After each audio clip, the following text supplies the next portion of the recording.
ఎక్కువ కనెక్టెడ్ ఉంటాము. అండ్ అంటే డాడీ వాళ్ళ నాన్నగారు వచ్చేసి ఆయన రైతు. మాకు పెద్ద అసలు సో నాకు అసలు నేను పుట్టినప్పుడు ఆయన చనిపోయారు కాబట్టి నాకు మీరు పుట్టి పెరిగినంత కూడా కర్ణాటకనా?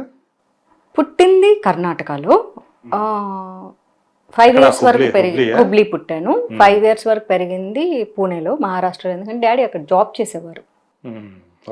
సో చదువుకోవాలి కాబట్టి చిన్నపిల్లలం అని చెప్పేసి అక్కడ ఎడ్యుకేషన్కి ఫెసిలిటీస్ పెద్ద గ్రేట్గా లేవని దెన్ మళ్ళీ అమ్మమ్మ వాళ్ళ ఇంటికి రావడం జరిగింది. మీరే మీ ఇంట్లో చిన్నవాళ్ళు కదా? ఎస్, నేనే లాస్ట్. ఒక అమ్మాయి మాత్రం, ఒక్కరే అమ్మాయి? ఇద్దరు అన్నలు. సో మీరు పార్టీ గురించి అడిగారు, అదే ఎందుకు యాక్టివ్గా లేరు అని. అంటే ఈ 2 ఏళ్ళు అదే గుర్తించలేదు కాదు కానీ అంత బాగానే అయ్యాయి. 2020లో వేరే పార్టీ నాకు మంచి పదవి ఆఫర్ చేసింది. ఎందుకంటే పార్టీ చెప్పడం నాకు ఇష్టం లేదు పబ్లిక్గా. ఓకే. 2020లో నేను ఒకటే మాట చెప్పా, thank you for recognising my worth, కానీ నేను మా పార్టీకే స్టిక్ అయి ఉంటానంటే. సో 2-3 రకాలుగా ప్రయత్నించి ఆఖరిగా తెలంగాణకు సంబంధించిన పార్టీ, ఆంధ్ర. సో మీకేమిచ్చింది పార్టీ, ఏమి ఇవ్వలేదు కదా, సర్కాజం స్టార్ట్ చేశారనమాట. అంటే నాకు ఇచ్చింది కదండి, జాయిన్ అయిన 10 నెలల్లో ఎమ్మెల్యే సీట్ ఇచ్చింది. నా కళ, నాకు ఇష్టం, నేను వర్క్ చేయాలని నేను వర్క్ చేశాను అని. సరే ఇప్పుడైతే స్పోక్స్ ఇవ్వలేదు కదా అన్నారు. ఇట్స్ ఓకే, స్పోక్స్ ఇవ్వకపోయినా సరే నేను మీడియాలోనే ఉన్నాను కదా. వాళ్ళు ఇచ్చాక మీడియాలోకి వస్తారేమో స్పోక్స్ అధికారికంగా. నాకు వాళ్ళు ఇవ్వకపోయినా నేను ఎప్పుడు మీడియాలోనే ఉంటా. I have my own identity కదా. మీరు ఏవైతే మీరు మాట్లాడుతున్నారో వాళ్ళు ఎప్పుడు అబ్జెక్ట్ చేయలేదు? ఎప్పుడు అబ్జెక్ట్ చేయలేదు. సో ఆ స్వతంత్రం మీకు ఉంది? నాకు స్వతంత్రం ఉంది. ఇంకా ఒక రకంగా అది ప్రివిలేజ్గా కూడా ఫీల్ అయ్యాను.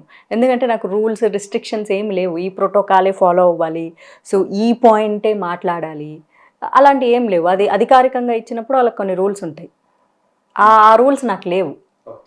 సో నేను మాట్లాడవచ్చు. బట్ అలా చూసుకుంటే కంపారిటివ్లీ నేను అధికార ప్రతినిధుల కంటే చాలా మంచిగానే మాట్లాడతాను.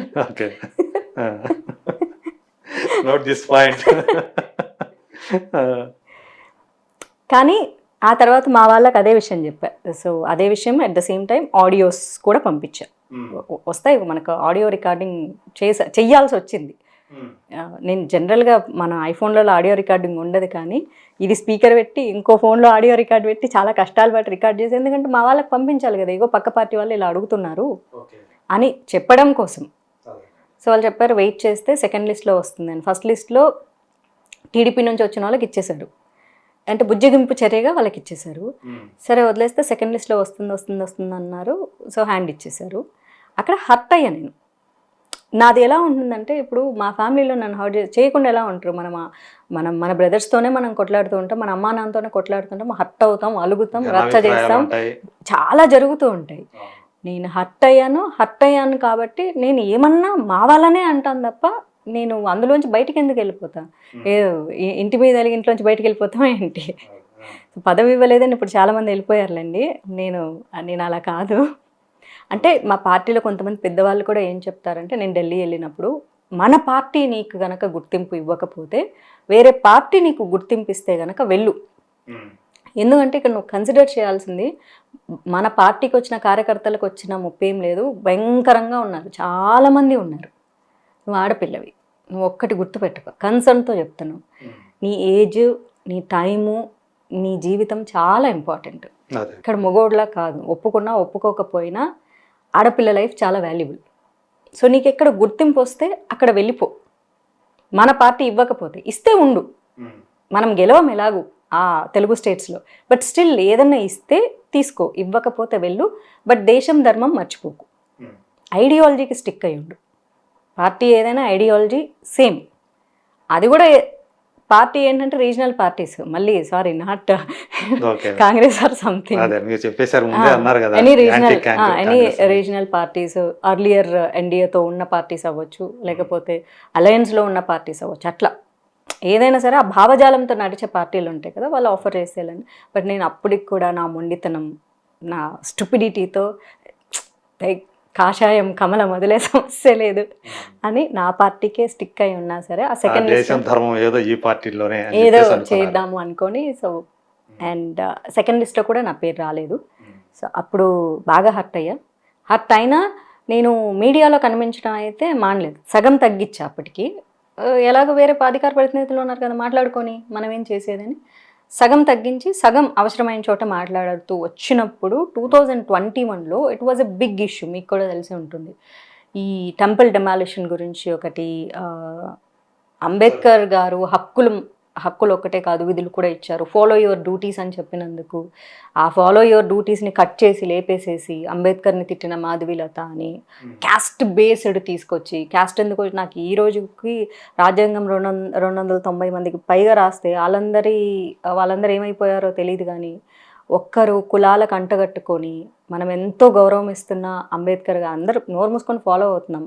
దాని వ్యాలిడిటీ 10 సంవత్సరాలు అయినా సరే ఆ కొలోనియల్ సిస్టమ్ని ఇంకా 70 సంవత్సరాల ప్లస్ ఇంకా ఫాలో అవుతూ సిగ్గు లేకుండా ఇంక మళ్ళీ అందులో ఉన్న విధులు ఫాలో అవ్వండి. ఆడపిల్లని తిట్టమని అంబేద్కర్ గారు చెప్పలేదు అని చెప్తే దాన్ని కూడా లేపేసేసుకొని వాళ్ళకి అవసరమైన పాయింట్ ఉంచుకొని ఇక ఇద్దరూ కలిసి ఇంకా అటాక్, ఎమోషనల్ టార్చర్, అంటే ఇంకా అన్ని రకరకాలు. ఒక ఆడపిల్లని ఎన్ని మాటలు అనకూడదు అన్ని మాటలు, రేప్ చేస్తాం, రాడ్లు దింపుతాం, చంపుతాం, ఏమనుకుంటున్నావు నువ్వు పెద్ద ఇదా నువ్వు అదా, సినిమా వాళ్ళందరూ ఇలాంటి వాళ్ళే, అయితే క్యారెక్టర్ అసాసినేషన్. ఎందుకంటే ఒక ఆడపిల్లని క్యారెక్టర్ అసాసినేట్ చేస్తే అమ్మాయి జీవితం ఎండ్ అయిపోతుంది, ఇంకా ఇంకేమి సాధించలేదు ముందులో.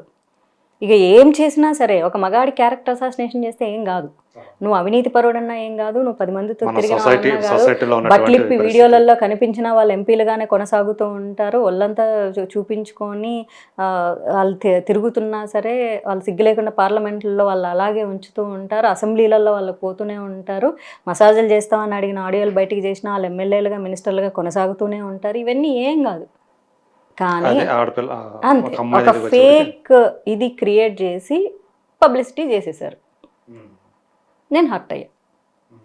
ఎందుకు, ఎవరి కోసం ఇవన్నీ నేను చేసేది? నా కోసమా? నాకేమైనా తిండి వస్తుందా? ఇంట్లోంచి అడుగు పెడితే మన డబ్బులే కదా ఖర్చు పెట్టుకోవాల్సి వస్తుంది, మీకు తెలుసు.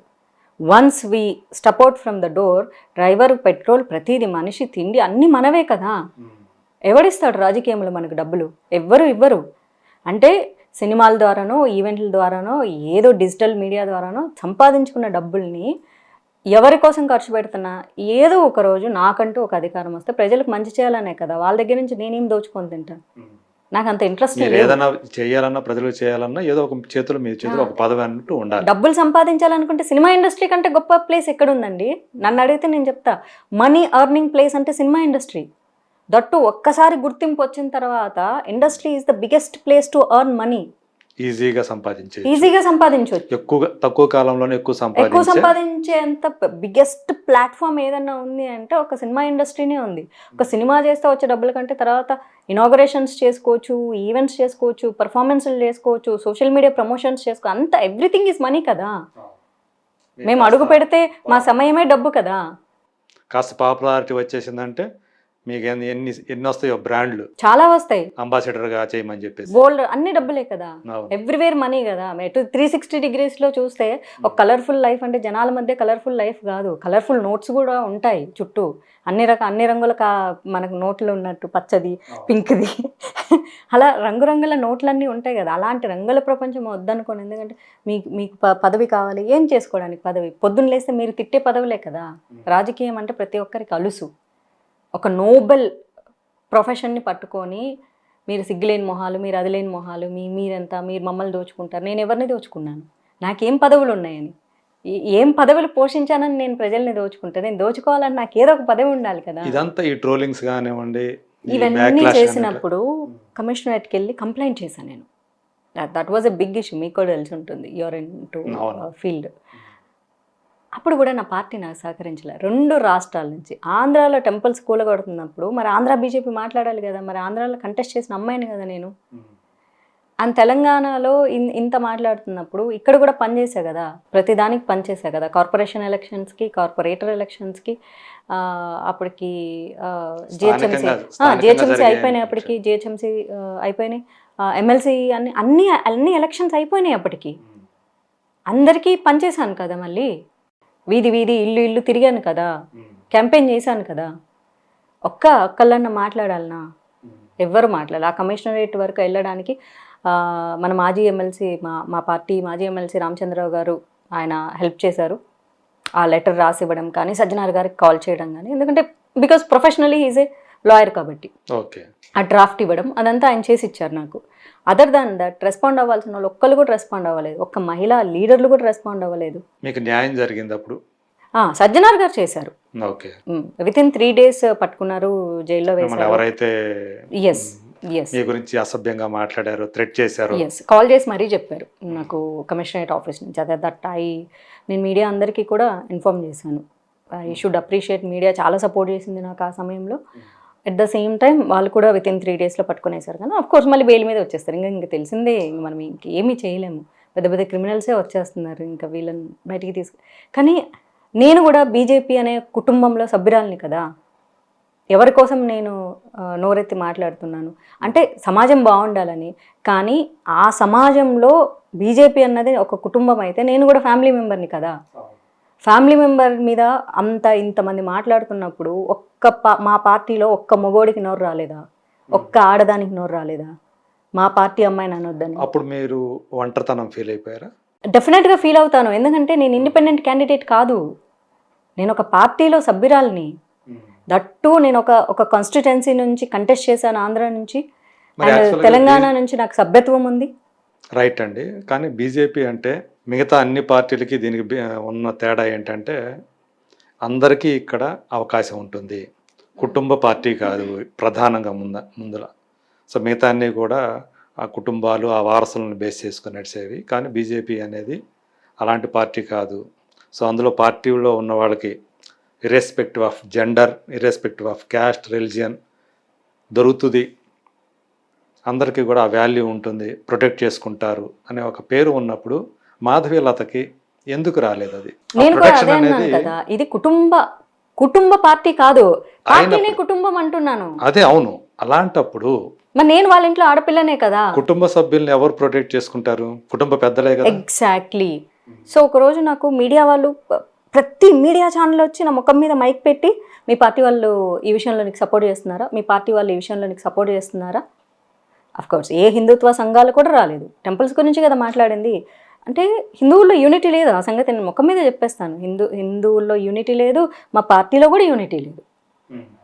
ఎందుకంటే ఇది నా ఎక్స్పీరియన్స్ కదా, నేను పక్కన వాళ్ళ ఎక్స్పీరియన్స్ గురించి నేను మాట్లాడను, నేను ఎక్స్పీరియన్స్ చేసిందే మాట్లాడతా. ఇప్పుడు నీ ఒక్కదానికే ఇలా జరిగిందా, వేరే వాళ్ళకి అందరికీ జరిగిందా అంటే వేరే వాళ్ళకి చెప్పే దమ్ము లేదేమో, నాకుంది దమ్ము. నేను దమ్ముగా చెప్తాను. నా పార్టీ సభ్యత్వము మొన్న ఎవరు అన్నారు, ఇలా మాట్లాడితే మీరు మీ పార్టీ సభ్యత్వం తీసేస్తారంటే తీసేయరు. నేనేం క్రైములు చేయలేదు, నేను నేను ఇంకొకరి మతాలని దూషించలేదు, నేను ఇంకొకరి మీద పాయింట్అవుట్ చేయలేదు. సో కాబట్టి నా సభ్యత్వం పోదు. నా సభ్యత్వాన్ని వాళ్ళు తీసేశారంటే పార్టీలో ఉన్నటువంటి వ్యక్తులకి ఏమంటారు, ఇక సంస్కారం లేదని చెప్తాను నేను. కానీ నన్ను తీసేయరు. నాకు నమ్మకం ఉంది కదా, నా పార్టీ ఏంటో, నా పార్టీ సిద్ధాంతాలు ఏంటో నాకు తెలుసు. ఇవంతా వ్యక్తిగతంగా వ్యక్తులాడే డ్రామాలే తప్ప పార్టీ సిద్ధాంతాలకు ఎగెనెస్ట్ కాదు కదా. నేను సిద్ధాంతాలకు ఎగెనెస్ట్గా పోయినప్పుడు నన్ను తీసేస్తారు. ఇక్కడ ప్రొటెక్ట్ చేయకపోతే నన్ను మీడియా అడిగినప్పుడు నేను ట్యాగ్ చేశాను ఫేస్బుక్లో, నేను పార్టీ పేజ్ని ట్యాగ్ చేశాను.